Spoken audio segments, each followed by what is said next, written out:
to self-protection. The first is becoming a little bit more street smart.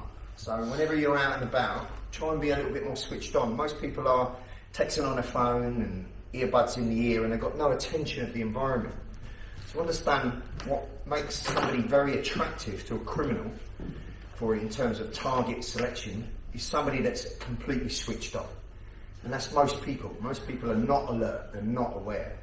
So you need to be switched on. They also look for some kind of weakness. Could be a psychological weakness, somebody that doesn't look very confident, as well as some sort of physical impairment. So imagine somebody's got a limp or something like that. That's also very attractive. And also if the person or the target is alone. Now we can't always control whether we're with somebody else or whether we're alone, but you can control whether you are switched on or not. Do you understand what I mean by switched on? Yeah. So when you're out and about, you should have enough awareness of the environment to see somebody that you know before they see you.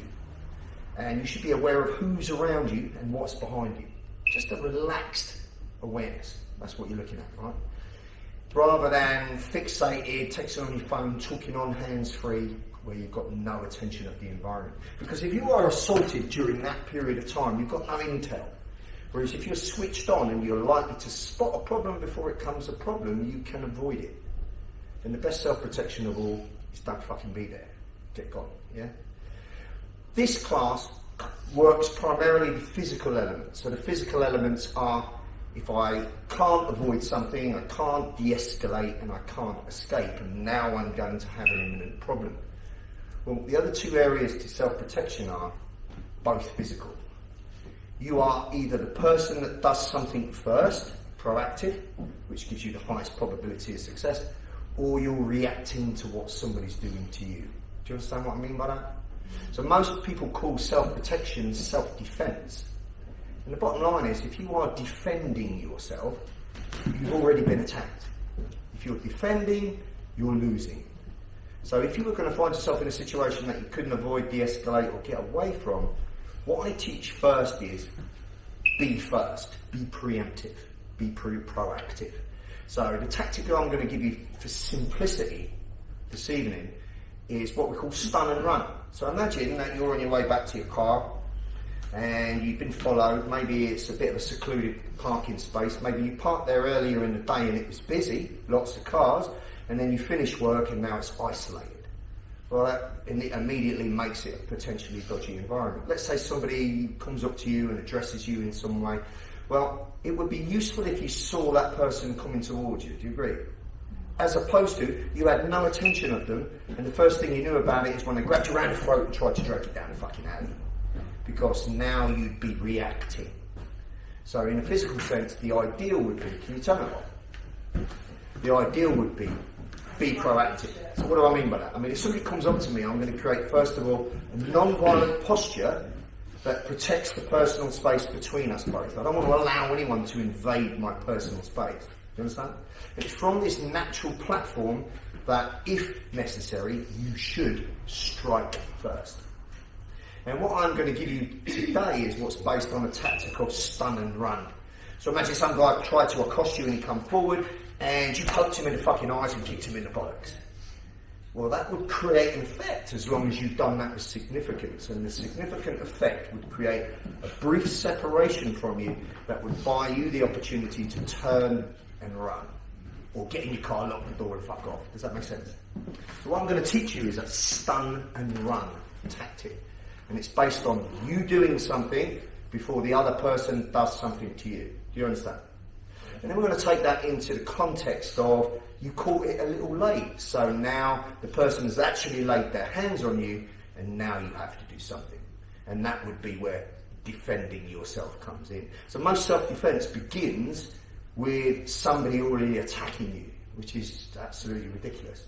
So if you ever go to a class and it starts with somebody's got a knife to your neck or somebody's grabbed you by the throat or something like that, you want to ask yourself, well, how did somebody get close enough to me to lay their hands on me without me seeing them? It's not fucking Star Trek. They didn't just materialise around your fucking neck. There was a beginning, a middle and an end. And if you had habitual awareness where you're just somewhat more street smart, you're much more likely to spot the beginning. which would be the victim selection. So how somebody selects somebody is they might glance at you, make eye contact, look you up and down, and then pretend they haven't seen you, and then look around to see if the coast is clear, and then walk towards you with purposeful intent. Well, I put it to you that all of that behaviour is a pre-threat cue. You just need to understand what pre-threat cues are. So imagine that you're walking down the road, and there's 3 lads walking this way. If they're 3 lads just having a laugh this way and paying no attention to you, all that is 3 lads. But imagine that the one in the middle, let's say he's the alpha male, the math, gives you a hard stare. He looks you up and down, gives you a hard stare, and then he talks to his 2 friends like, who the fuck's this cunt? And they all look at you and give you a hard stare. Well, how much more information than that do you think you'd need to know that you're about to have a problem?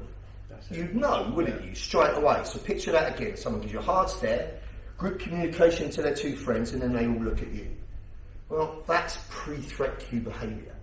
And also, if you notice, say for instance, somebody like paying too much attention in what you're doing, you know, I mean, beyond just some bloke looking at a pretty girl, beyond that, somebody who's just like looking at what you're doing, wondering if you're on your own, blah, blah, blah, yeah? And then if somebody ever walks towards you and starts looking behind them like their head's on a swivel, people don't inadvertently look around behind them for nothing. That person is looking to see if there's a witness, see if there's somebody that could intervene to stop them from doing what they're going to do. Does that make sense? So part of being switched on, alert and aware is also understanding how a criminal operates. That would be the pivotal thing. Because if you were to turn the corner and, let's say, see those 3 rowdy lads before they saw you, you could go in the opposite direction, couldn't you? Because you were switched on. And like I say, best self-protection is don't be there. But if you ever find yourself about to be a cornered animal, that adrenaline will hit your body. What's important is you act then. So we're going to work off the premise that you realise you're in a situation, you need to do something now, and you need to act. And the something that I'm going to give you is going to be very simple and gross motor in action. Now, primarily, urban combatives, what we teach here, is all about impact. So if you were to train for a period of time, I mean, like Craig or George have already, you would cultivate the ability to hit fucking hard. Because the simplest way to deal with anyone in a physical sense is switch off the computer. Disrupt the consciousness. And the best way to do that is repeated impactive strikes to the head that will shake the brain and knock the fucker out. So that's primarily what I teach. Your objective will be to disrupt this human being's ability to fight or hurt you. And the best way to do that would be to take their consciousness. Does that make sense? But if I work off the idea that, let's say, I'm only going to see you this one time, then I can't give you the skills necessary in one lesson to cultivate the ability to hit hard. You might already be able to hit hard, but I want to give you something that will work immediately. Does that make sense? Right? So if I disrupt somebody's consciousness, they can't fight. Another way I can disrupt their ability to fight is to disrupt their vision. So if you put any foreign body in the eye, particularly something pointy and sharp, or in this case, let's say our fingers, if somebody is hit in the eye with a foreign body, in that moment they can't see. If they can't see, they can't fight. Does that make sense? Another way would be to disrupt breathing. If you kick somebody so hard in the balls that their fucking testicles meet their tonsils, trust me, they ain't breathing. Not temporarily, they are disrupted in breathing. And also mobility. If I stamped out your kneecap so you've hit the floor, you ain't going to be able to stand, which means you've got to crawl to catch me. So the way in which you can disrupt another human being's ability to fight is either take consciousness, the vision, the breathing, or the mobility. Does that make sense? If you take one or more of these things, as we will in this training lesson tonight, you will also take their emotional will to continue. They will no longer want any part of you.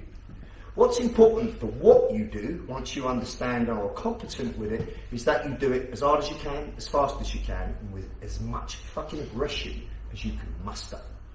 And most people, particularly in modern times, most lads in modern times, are gradually over the last 2 decades being socially conditioned not to be aggressive. It's considered out of vogue to be aggressive for the average person that is in the social media. And what you're finding is Men are becoming more what you call beta male rather than alpha male. So they're more beta male, where they're more more concerned about their soy latte and their fucking man bun than they are really about standing up and fighting for their own protection or those they love. And that's something you need to get a shift on. I'm not saying any of them are you, I'm just saying that's society today, modern man. But what it doesn't include is the street predator. The street predator is alpha dominant. And if you come across somebody that is alpha dominant, extremely aggressive and prepared to be violent, the only way that you're going to deal with them is if you're willing to be more aggressive and more violent. Does that make sense? Yes? Yeah. Right, so what I'm going to give you is should be done aggressively.